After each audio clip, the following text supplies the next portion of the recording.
Салам алейкум, дорогие зрители! Салам алейкум, дорогие подписчики! Здравствуйте, дорогие друзья! Снова у нас в гостях знаменитый кебабчи из Азербайджана.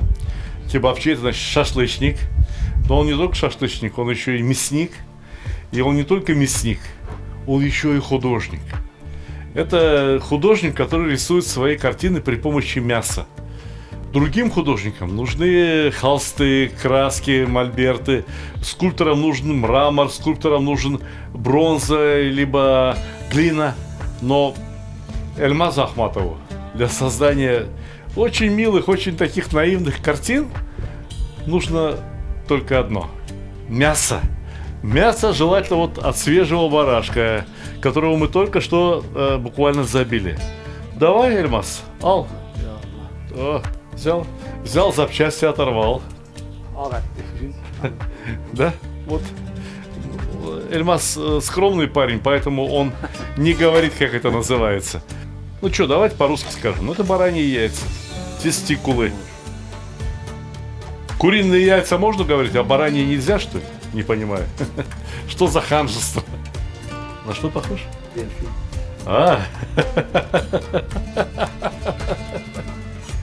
То, как Эльмаз работает ножом, не знаю, его, может быть, следовало бы взять работать преподавателем в мединституте. Потому что хирургически точные движения. Он идеально точно попадает в сочленение суставов. У него просто уникальные знания по строению бараньей туши. Я не видел никогда человека, который бы так умел разделывать мясо. Полюбуйтесь, пожалуйста, я не буду вас отвлекать.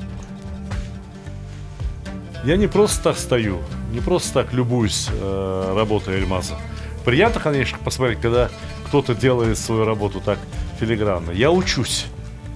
Я запоминаю его движения, потому что больше мне научиться не от кого. Может быть, и есть такие люди, которые знают не хуже, чем Эльмаз, или лучше даже, чем Эльмаз. Но я их не знаю.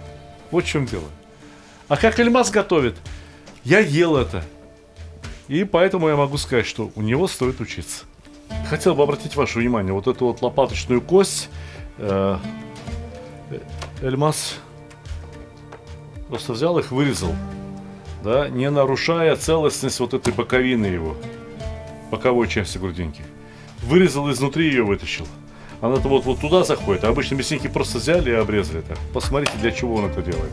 Я не буду забегать вперед, потому что это интересно. Все равно, что взять и рассказать кино. Чем кончится. Снова с нами мой друг, верный, преданный человек, помощник Абдулла Салхи. Кто нас смотрит первый раз, Абдулла родом из Марокко, но отлично говорит по-русски, не хуже меня. У нас в гостях находится очень дорогой мне человек, многолетний мой друг Эльмаз Ахматов из Азербайджана, из города Акстафы. И сейчас Эльмаз покажет вам нечто удивительное, то, что я не перестаю поражаться. Абдулла расскажет вам о сути праздника, о котором мы уже начинали с вами говорить, который на наших языках называется Курбан-Байрам, и на арабском языке называется Эйд аль-Адха.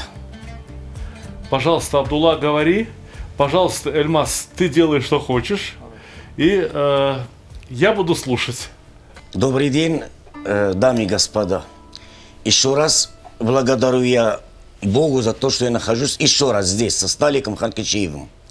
Как вы знаете, мы уже на прошлой этой съемке немножко разговаривали про то, что сказал на арабском языке, называется Курбан-Байрам, или чисто на арабском языке называется Эйд аль-Адха. В других странах тоже называется это Эйд большой, с переводом Эйд аль-Адха, Эйд аль-Кабир. Потому что есть еще один праздник такой же, называется Эйд Сагир, или как называется Курбан маленький. Это последний день Рамадана, на следующий день называется пир. Но наш праздник сегодня, или мы будем сегодня говорить про Эйд аль-Адха, и поэтому начну вот так. Очень много людей иногда спрашивают, и тем более люди, которые немножко не понимают, то, что на самом деле это жестоко, это нехорошо, это нехорошее отношение к животным и так далее. Я вам отвечу вот следующее. Издалека начну с Богом и вкратце, да? Бог нас создал на этом планете Земли или на этот космическое пространство и дал нам преимущество над всеми животными следующим образом. Мозгами, чтобы мы думали и чтобы именно создал для нас все, что окружает нас, что мы жили с природой, с гармонией или в гармонии, с уважением и так далее. Ну, все животные, которые вы видите, все практически, они же играют большую роль в нашу пользу.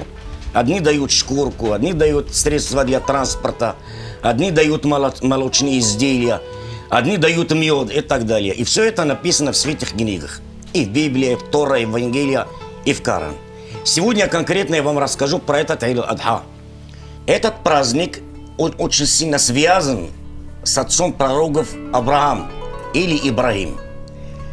Кто не знает история этого пророка или история этого праздника, вы можете, пожалуйста, смотреть в святых книгах, в Библии, в Торе, в Коране и так далее.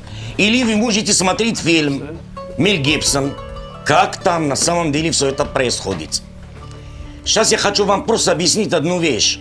Почему именно Авраам или Ибрагим не слушался Бога и взял своего сына, который является первичным у него, в такой возраст, когда его получил, и тем более он знал, что это его сын тоже не отказывается.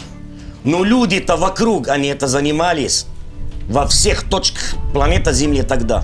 Тоже они резали люди и так далее. И приносили жертву. И в последний момент Бог благодарил этого пророка именно барана. Такого, который вы видите сейчас, который из него сейчас наш Алмаз, один из лучших или если не лучший шеф-повар в Азербайджане, с помощью Сталика, вам подготовить чудеса еда. Я это оставлю на сюрприз, чтобы вы это видели в прямой эфир. Хочу еще раз подчеркнуть. Мы говорим Аллах, можете сказать Бог, Создатель. Да. Обращается к Ибрагиму, у которого на старости лет наконец-то появился один единственный ребенок. Говорит, возьми, зарежь его и принеси мне в жертву. И он, Ибрагим, соглашается, говорит, хорошо. Берет ребенка, берет с собой хворост, чтобы сделать там костер, и ведет его куда-то, этого ребенка, чтобы зарезать и сжечь его. Почему же Ибрагим не сопротивлялся? Почему Ибрагим не умолял Бога? Пожалуйста, так не попроси что-нибудь другое от меня. Потому что вокруг все окружающие народы такими вещами занимались. Они молились сложным богам, друг другу внушали такие вот гадости, глупости, что нужно человека друг друга убить, человека съесть можно даже. И дальше Абдулла скажет еще раз о милости нашего Господа, нашего Аллаха. Что Аллах заменил? Где ребенок, где баран? Итак, вот этот праздник, Бог его сделал и отправил нам, как я вам сказал. Бог это по-русски, Аллах это на арабском языке, Гад это на английском. Ну, один единственный Аллах, который именно хочет, чтобы мы жили в гармонии, в упрощенном виде, в добро, в любви и сожились вместе, уважали друг друга. Нам отправили, как я вам сказал, это барашка. Но, дорогие друзья, смотрите, суть этого праздника или сердце этого праздника заключается в следующем. Бог на самом деле нам отправил эту барашку для того, чтобы люди, которые могут, принеся этот жертвоприношение, сготовили этого барана. Половину из этого барана кормили нищим, кормили бедным, которые не могут позволить себе этого пира или этого праздника. И поэтому мы вчера сделали это, или в прошлой съемке мы сделали это с Таликом Ханкишеевым. И вы как там, кто упустили этот момент, вы можете смотреть. Когда мы все это готовили, когда мы все с большой труд сделали, такой огромный, хороший, вкусная еда. В конце концов, мы это пригласили гости. Гости наши первые они кушали. Дай вам Бог здоровья, любите друг друга, барана подготовите, покормите людей в первую очередь. Думайте про бедных, думайте про людей, не имеющих возможности покупать и готовить. И вам будет хорошо. Спасибо вам большое. Я хочу сказать, я же родился в Узбекистане, и 90-е годы в Узбекистане были очень сложные с экономической точки зрения. Люди, прямо скажем, бедненько жили. Очень многие люди бедно жили. И не могли люди, большинство людей не могли там позволить себе зарезать барана для того, чтобы угощать там соседей или кого-то и так далее. Но каждый должен сделать какое-то жертвоприношение. И тогда между собой договорились, люди между собой договорились, давайте, кто не может резать барана, пусть и режет барана.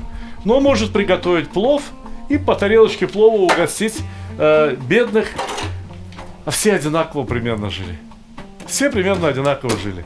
И поэтому, знаете, очень милая картина была. После молитвы вечерней, когда заканчивалась эта молитва, и вдруг дети с тарелками плова бегают по улице.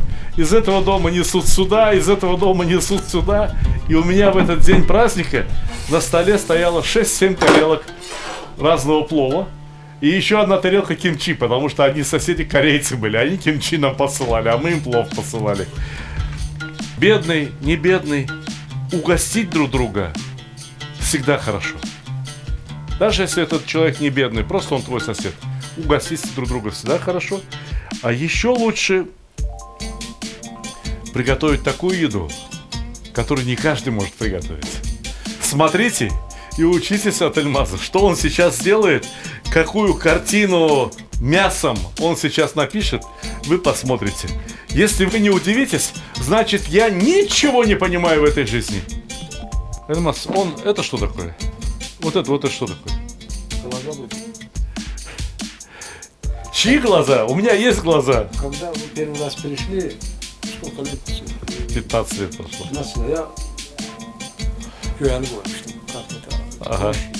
Потом немножко уже опытно стал, что надо поставить. Смотрите внимательно. Это бараньи почки. Эльмаз сказал, что это будут глаза. Чьи глаза, я пока что не очень хорошо понимаю. Но смотрите внимательно. И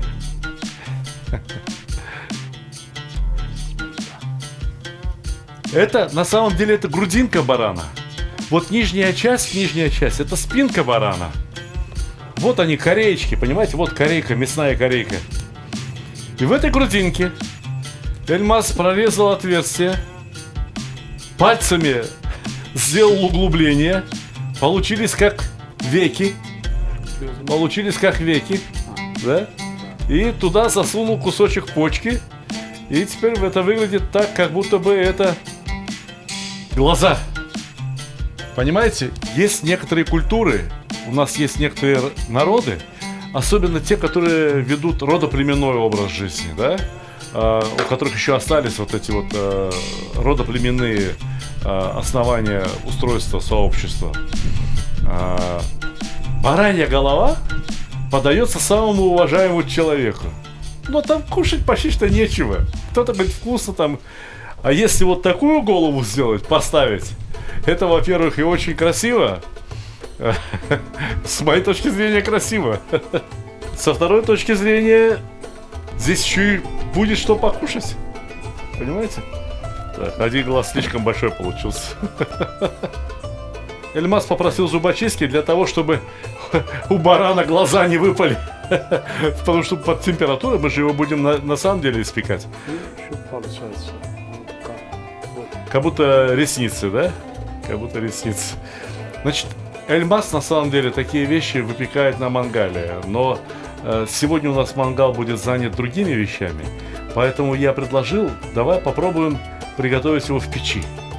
Печка-то есть у нас, почему бы не испечь его в печи? Будет интересно. Ну все, поставь, пусть стоит.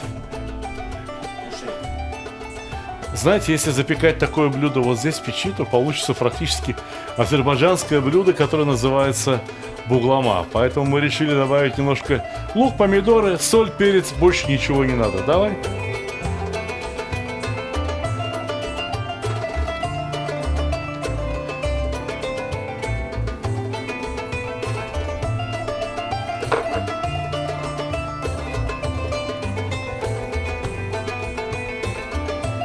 Прорези, чтобы пропеклось мясо хорошо. Здесь толстый слой мяса есть. Вообще грудинка, конечно, это одна из очень вкусных частей барана, и обычно ее варят. Обычно она хорошо выглядит очень в шурпе, в каких-то блюдах тушеных. Ну а сейчас посмотрим, как она получится, если ее в печке запечь. Этого достаточно. Знаете, мясо-то хорошее, оно даст еще очень много сока.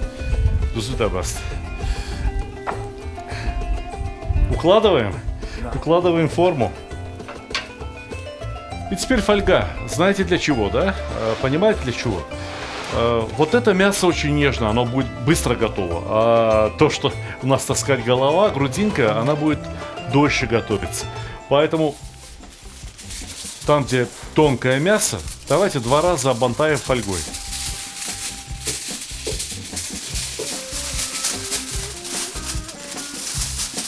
Это достаточно. Вот эту верхнюю часть, саму, так сказать, морду, достаточно будет прикрыть фольгой в 1 слой.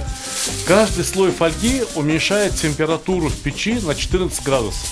Допустим, вы разогрели печку 200-220 градусов, да? Вот 1 слой фольги минус 14 градусов. 2 слоя фольги, считайте, почти что 30 градусов выбираете. У нас сейчас печка разогрета очень сильно, 270 градусов, но и должно тоже немножко так довольно быстро это все приготовится. Думаю, что вот так будет очень хорошо. Поставлю в печь. Я подготовил, разгреб угли, там прогорели дрова, часа 2 горели дрова. Такие тяжелые массивные кирпичные печи обычно требуют длительного прогрева.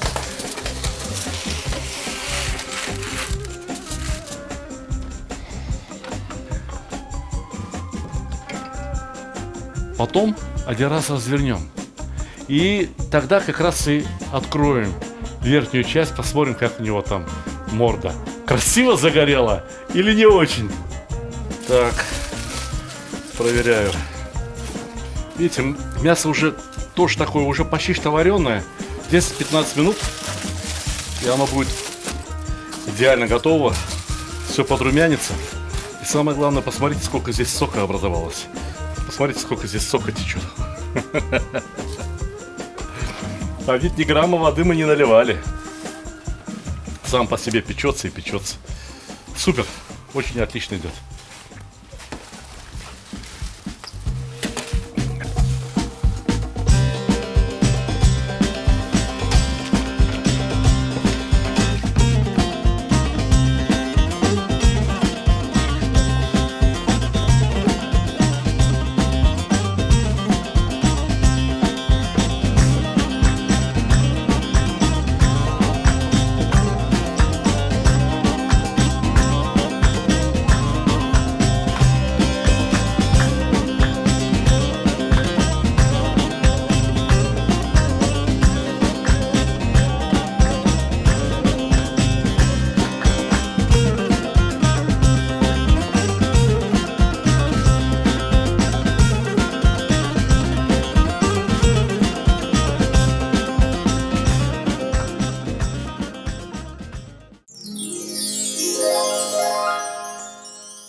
Дорогие друзья, если я что-то и сделал в своей жизни хорошее, то это кулинарные книги, которые я написал. Вот эти 2 занимали первые места на международных конкурсах, но дело даже не в этом. Когда их даешь кому-либо в руки, люди берут и говорят, дорого стоит, 1008 или 10. То есть люди оценивают их в 3 раза дороже, чем они стоят на самом деле. Но сегодня у меня для вас отличная новость. Скоро наступает летний сезон. Нужно будет готовить что? Шашлык. Для этого есть книжка «Мангал». Те, кто покупает книжку «Мангал» вместе с книгой «Казан», шикарная книга, между прочим, получают абсолютно уникальную книгу о марокканской кухне совершенно бесплатно. Знаете, что такое марокканская кухня? Кто полюбил узбекскую, кто полюбил азербайджанскую, тот полюбит и марокканскую. Потому что это как бы продолжение тех же самых блюд, только с абсолютно другим вкусом. Готовится очень просто. Готовится из тех же самых продуктов, из которых и мы в основном готовим, и с теми же самыми специями, что продаются у нас повсюду. Но получается что-то новое. А кулинария и есть наука о новых блюдах. Итак, мангал, книга «Казан», и вы получаете книгу «Таджин Кускус» о марокканской кухне. Совершенно бесплатно. Сама по себе эта книга стоит 3000 рублей.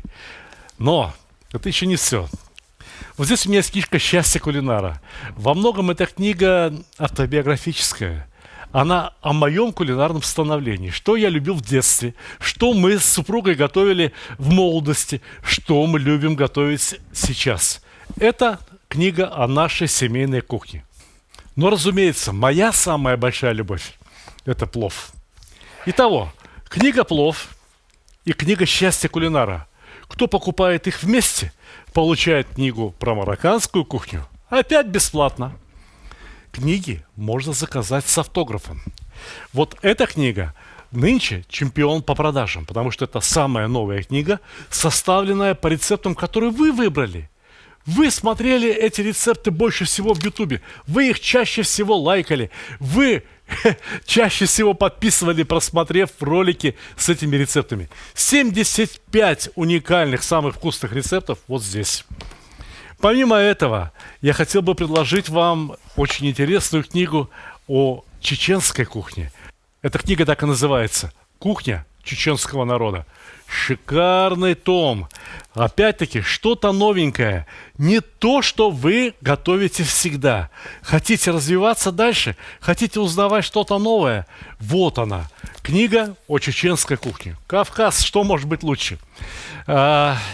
Лучше может быть только книга о баранине. Книга «Казан-баран» и моя самая первая книга, которая продается уже 17 лет. «Казан, мангал и другие мужские удовольствия». Так любит ее народ, что каждый год приходится допечатывать тиражи. К слову говоря, книга «Таджин Кускус» только кажется маленькой. На самом деле она чуть-чуть больше, чуть-чуть шире, чем книга «Казан-мангал». Вот она насколько больше. Вот она насколько шире. Точно такая же по толщине, отпечатанная на роскошной бумаге. Если кто-то захочет купить вот эти две книги, «Казан» и «Плов», разумеется, тому человеку я тоже подарю книгу «Таджин Кускус» совершенно бесплатно. А если кто-то захочет купить 3 книги о чеченской кухне, а так часто бывает, люди покупают сразу несколько книг, а потом просят меня: эту книгу подпиши для Сергея, эту книгу подпиши для Рустама, эту книгу подпиши для Бориса. И все, у этого человека решен вопрос с подарками. Итак, хотите ли вы купить что-то для себя, хотите ли вы купить что-то в подарок друзьям, всегда есть выбор. Одну книгу берете себе, одну книгу другу, третью получаете бесплатно. Заходите в мой магазин stalik.ru. Книги мы знаете, как упаковываем? Во-первых, картонная коробка. Во-вторых, обязательно пузырчатая пленка. И только потом пакетик, в котором вам эту книгу и доставят. Все книги доставляют в идеальном состоянии. Не помятые, не порванные, как это бывает очень часто, к сожалению, в маркетплейсах. Я поэтому и решил, что больше мои книги в маркетплейсах продаваться не будут. Эксклюзивный продавец моих книг – мой магазин, где все под моим контролем – stalik.ru. Ссылка в описании.